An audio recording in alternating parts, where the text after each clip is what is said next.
안녕하세요. 저는 올해 40대 중반이 된 남자입니다. 저는 몇 년 전 저에게 엄청난 일이 생기고 말았는데요. 살면서 한 번도 이런 영화에서나 나올 법한 일이 생긴 적이 없었는데 지금 생각해봐도 정말 놀라운 것 같아서 이야기해드리려고 해요. 사람 함부로 만나면 안 된다는 사실을 뼈저리게 느꼈습니다. 저는 평범한 회사원이었어요. 부모님 두 분 다 건강하셨고 외동아들이라 다들 저를 의지하셨죠. 두 분 다 정년 퇴임을 하셔서 제가 회사에서 버는 돈으로 살고 계셨지만 저는 결혼도 하지 않아서 돈이 부족하지는 않았습니다. 그때가 제가 30대에 막 들어서기 시작했을 무렵이었거든요. 원래 다들 30대가 되면 부모님들이 슬슬 결혼 이야기를 하시잖아요. 당연히 저한테도 얼른 좋은 여자 만나서 장가 가라고 했고 손주 보고 싶다고 하셨죠. 하지만 저는 하루 종일 일만 하고 주말에도 취미 생활을 즐기다 보니 여자를 만날 시간도 없었고 딱히 결혼 생각도 없었습니다. 인연이 없다면 죽을 때까지 혼자 살고 싶은 생각도 있었어요. 그런데 정말 운명은 있는 건지 한 여자를 만나게 되었습니다. 그 여자는 정말 우연히 만났어요. 제가 일이 너무 바빠서 주말에도 회사를 나갔는데 주말에는 회사 구내식당이 운영을 안 해서 회사 근처 패스트푸드점에서 간단하게 먹으려고 갔거든요. 그런데 거기서 딱 제 앞자리에 있던 여성분이 너무 아름다우신 겁니다. 햄버거를 혼자서 드시고 계셨는데 저는 첫눈에 반해버렸어요.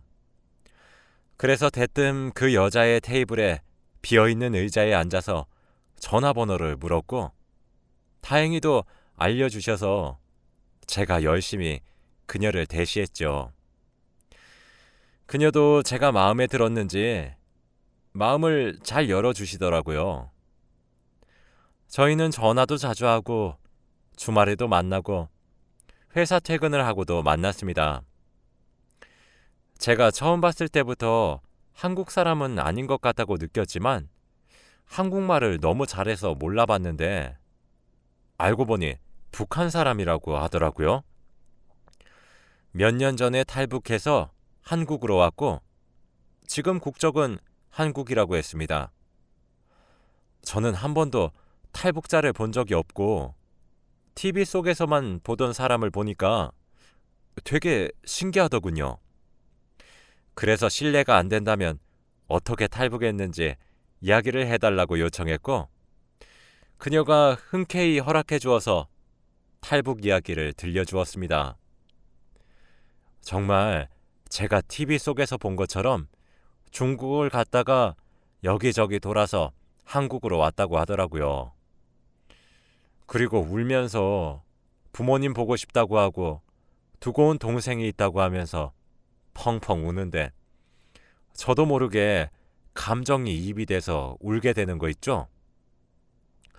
가족들과 다 같이 탈북을 했는데 흩어져서 혼자 남한으로 올 수 있었다고 합니다. 지금 어디서 뭐 하는지 모른다고 했고요. 이 여린 여자가 혼자서 그런 아픔을 가지고 있다고 생각하니 제가 많이 위로해주고 도와주어야겠다고 생각했어요.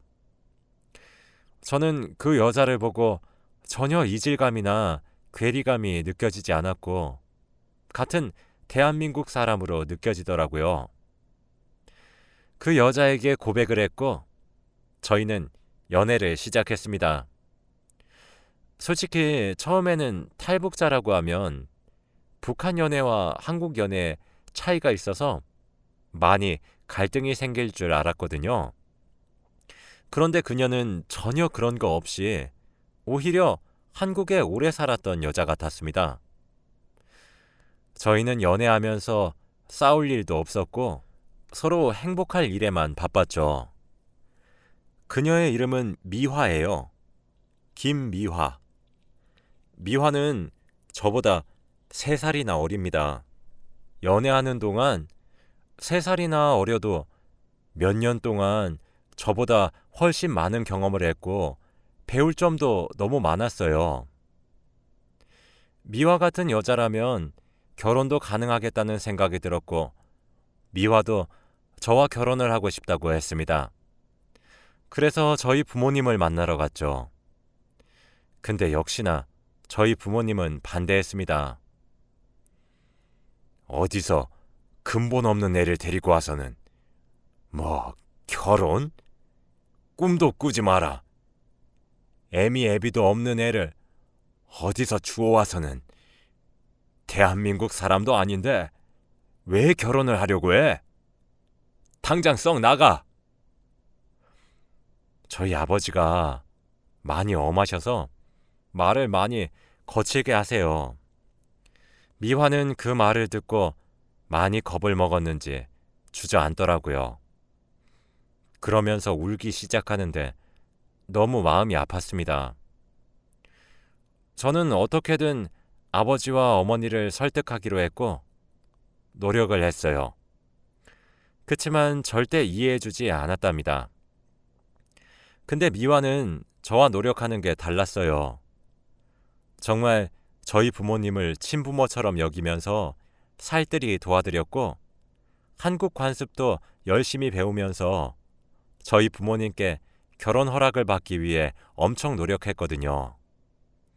부모님도 자신들이 생각하던 사람과 달랐는지 정말 오랜 설득 끝에 저희는 결혼 허락을 받을 수 있었답니다. 그렇게 결혼식을 올리기 위해 많은 준비를 했는데 미화는 한국에 아직 친한 지인이 없어서 하객 대행을 쓴 후 결혼식을 올렸어요. 저는 예전부터 중국이라는 나라에 너무 가고 싶었고 안 그래도 미화가 탈북을 하면서 중국을 거쳐왔기 때문에 중국을 신혼여행지로 하고 싶었어요. 그런데 미화는 제가 중국으로 가자고 하자마자 화를 불같이 내면서 중국은 절대 안 된다고 하는 겁니다. 온순하고 항상 다정하게 말을 하던 미화가 갑자기 큰 소리를 내니까 너무 당황스럽더라고요. 그래서 왜 안 되냐고 오히려 중국이 더 좋지 않냐고 물었어요. 그러니 미화는 그렇긴 한데 내가 중국에 별로 좋지 않은 기억이 있어서 그냥 우리 발리나 하와이 이런 곳 가자. 한 번밖에 없는 신혼여행 중국으로 가기 싫어. 라고 하더라고요. 그래도 중국으로 가고 싶었지만 미화가 원하니 저희는 발리로 신혼여행을 갔고 여행이 끝난 후 집으로 돌아왔습니다. 미화와 저는 저희 부모님과 함께 4명이서 살았어요. 미화가 싫어할까봐 걱정이 되긴 했지만 미화는 오히려 부모님이 생긴 것 같다며 좋아했고 다행히 부모님도 미화를 좋아해서 당분간은 같이 살기로 했답니다. 미화는 학원에서 중국어 선생님으로 일하고 있습니다. 그 어려운 중국어를 어떻게 공부했는지 중국어를 척척 잘하고 수입도 꽤 괜찮답니다. 원래 탈북자들은 일자리를 구하기 힘들다고 알고 있었는데 미화는 자기 앞가림도 스스로 잘하는 멋진 여자였죠. 저와 미화는 같이 출근하고 퇴근하기를 반복했고 주말의 하루는 무조건 데이트를 했습니다. 그렇게 평화로운 나날의 연속이었을 그때 제가 미화와 저희 어머니의 대화를 엿듣게 되었어요. 화장실에서 나오다가 우연히 안방에서 둘이서 이야기하고 있길래 여자들끼리의 비밀 이야기인가 보다 하며 궁금해서 방문에 귀를 대고 엿들었죠. 그런데 내용은 충격적이었습니다. 미화야, 너 정말 천재니? 네가 하라는 대로 했는데 나 어제 큰돈 땄다? 어머니, 제가 더 큰 돈 손에 쥐게 해드릴게요. 걱정 마세요. 큰돈이라니요? 도대체 둘이서 무슨 일을 벌이고 있는지 궁금했고 방문을 열어서 물어봤습니다. 제가 방문을 여니 둘 다 놀란 얼굴로 저를 쳐다봤고 저는 큰돈? 그게 뭔데? 둘이서 지금 뭐 하고 다니는 거야? 라고 했죠. 어머니는 아, 아, 미화가 그냥 자기가 취미로 하는 게 있다고 해서 그냥 좀 알려달라고 한 거야. 라고 했고 미화는 아무 말이 없더군요. 알고 보니 어머니와 미화가 한 것은 불법적인 일이었습니다. 어머니는 미화에게 아는 걸 배워서 휴대폰으로 하고 있었고 미화는 아무 죄책감이 없어 보였어요. 잘못하다가는 어머니가 경찰서에 갈 수도 있는 일인데 탈북자라 모르는 것 같더라고요. 미화야, 잠시만 오빠랑 이야기 좀 해. 라고 하며 미화를 방으로 불렀고 이게 어떻게 된 일이냐고 물었어요. 그냥 내가 옛날에 하던 게 있어서 어머니께 알려드린 거야. 그리고 부자 되면 좋잖아. 어머니 집에서 심심하실 텐데 내가 이런 것 좀 알려드리면 얼마나 좋아. 오빠가 안 하는 효도 내가 하는데 왜 그래? 미아야, 북한에서는 모르겠지만 남한에서는 저거 불법이야. 우리 어머니 경찰서 가면 어떡하니? 응? 저런 거 함부로 알려주면 안 돼. 미화는 불법이라는 소리에 화들짝 놀랐고 뭐? 불법? 여기서도 불법이야? 라고 하더라고요. 미화는 몰랐다며 어머니께 달려가서 당장 하지 말라고 하길래 저는 안심했습니다. 그런데 왜 저는 그때 미화한테 그런 거 어디서 어떻게 알아왔냐고 안 물어봤을까요? 단순히 미화가 불법인 걸 알아서 다행이라고 생각했는데 정말 바보 같았네요. 아무튼 그렇게 상황이 마무리되었답니다. 얼마 뒤 아주 기쁜 소식이 들려왔어요. 바로 미화가 부모님의 연락을 받았다는 겁니다. 제가 일하고 있는데 미화에게 급하게 전화가 왔고 받으니 미화는 기쁜 목소리로 오빠, 우리 부모님 지금 베트남에 계시대. 근데 지금 한국으로 오시려면 돈이 필요한데 돈이 없대. 혹시 빌려줄 수 있을까? 라고 하더군요. 미화의 부모님이 한국으로 오신다고 하니까 저도 장인어른 장모님을 드디어 뵐 수 있다는 생각에 당연히 된다고 했고 돈을 미화에게 보냈어요. 그런데 미화가 말한 액수가 좀 크더라고요. 무려 400만 원이었습니다. 탈북자라서 여권도 없고 비밀리에 보내주는 거라 비싼가 보다 했고 가족이니까 돈 계산 철저히 하지 말자고 여겼어요. 미화는 고맙다고 했고 저는 언제쯤 오실 것 같냐고 물어보니 미화는 조만간이라고만 하고 정확한 날짜를 말해주지 않더라고요.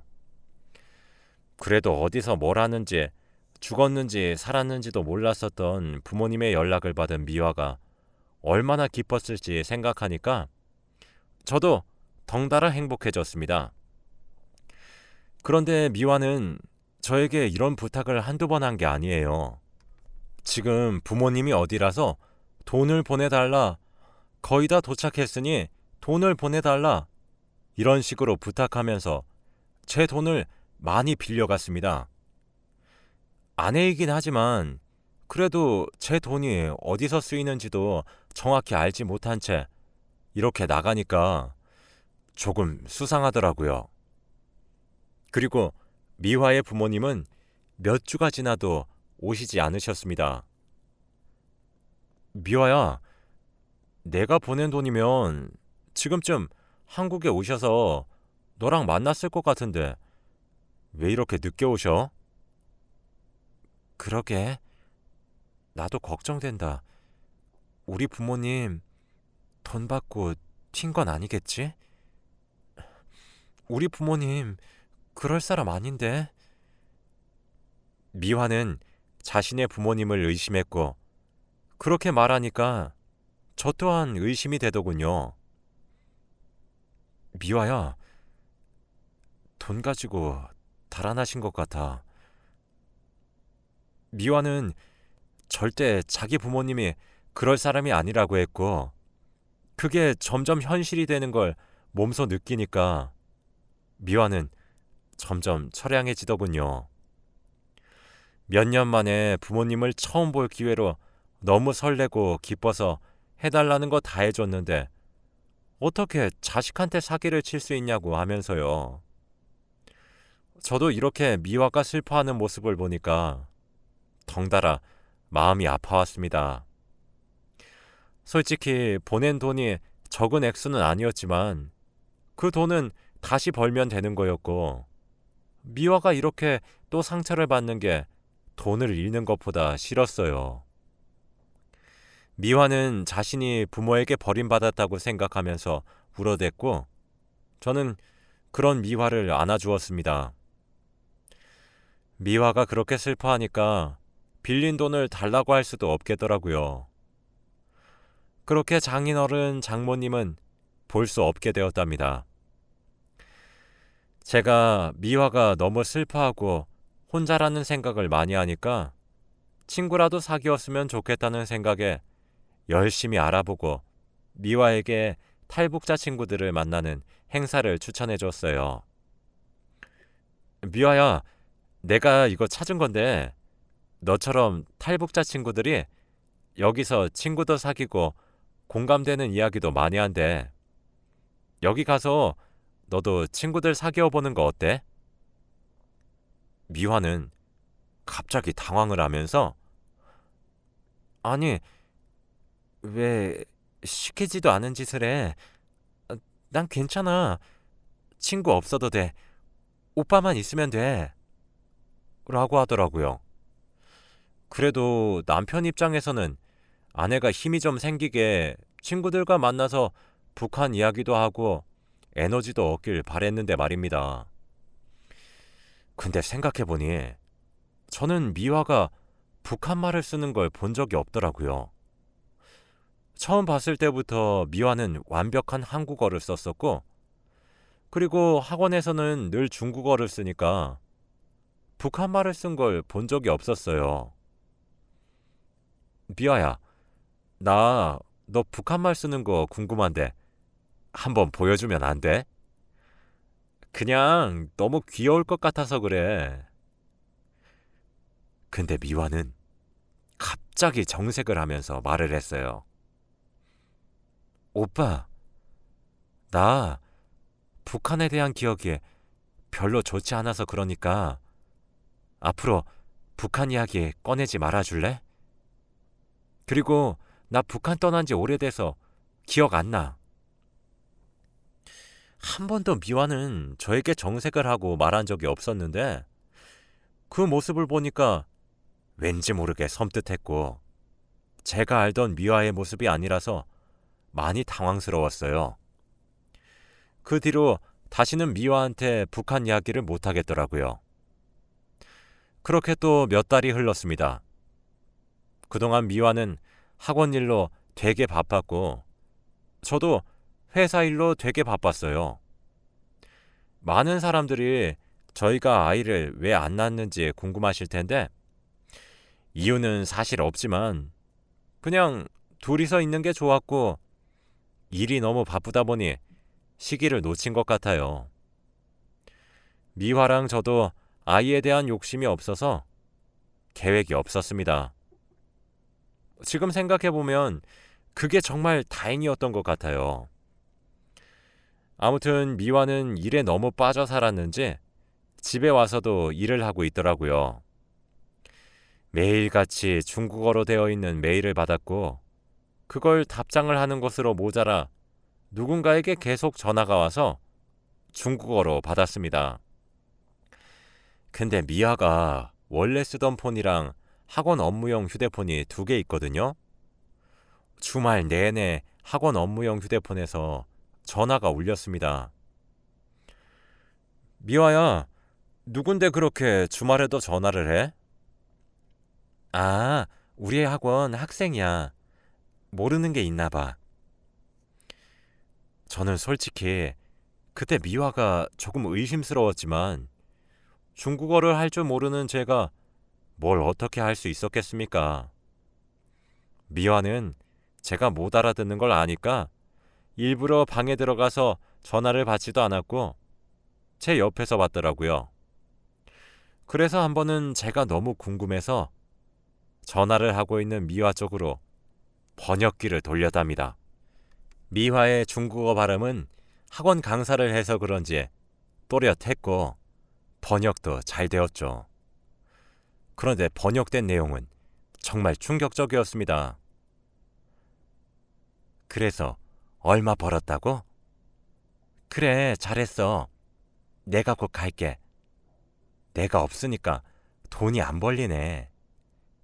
내가 한국으로 도망만 안 쳤어도. 우리 아들이랑 딸 다 잘 있지? 라고 하는 게 아니겠습니까? 그때 갑자기 예전에 미아가 저희 어머니에게 불법적인 일을 알려주었던 것이 떠올랐어요. 저는 상황 파악이 안 됐고 그때 미화에게 번역본을 보여주면서 이게 뭐냐고 물어보았더니 미화가 당황을 하면서 손을 벌벌 떨더라고요. 아들, 딸은 도대체 뭐고 한국으로 도망친 건 또 뭡니까? 이게 꿈인지 현실인지도 모르겠더라고요. 그렇게 점점 현실인 것을 확신하고 있을 때 미화도 결심했는지 저에게 그래서 어쩔 건데? 라고 하는 겁니다. 저에게 얼굴색 하나 안 변하고 거짓말한 사람이 어떻게 이렇게 당당할 수 있나요? 그래, 나 탈북자 아니야. 중국에서 넘어온 중국인이었다고.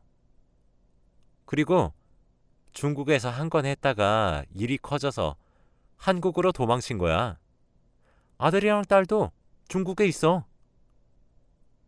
미화의 말을 도저히 믿을 수가 없었어요. 순진하고 온순한 미화가 어떻게 이런 반전이 있을 수 있나요? 저는 입이 떡 벌어진 상태에서 말문이 턱 막혔고 미화는 오히려 당당했습니다. 그러니까 내가 큰돈 벌어준다고 했잖아. 그때 나 안 맞고 내 말만 들었으면 지금쯤 부자 되어 있었을 텐데. 나랑 이혼할 거지? 어떻게 이런 일이 저한테 일어날 수 있죠?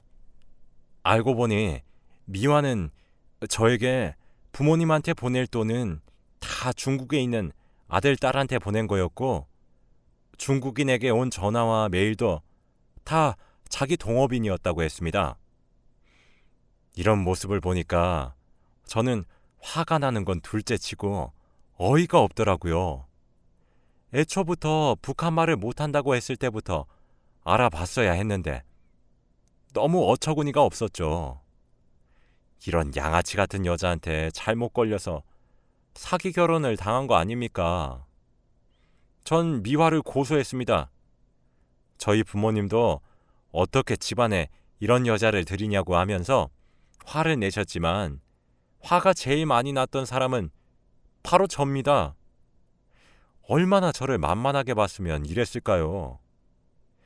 미화는 중국인이라서 중국으로 가서 처벌을 받아야 한대요.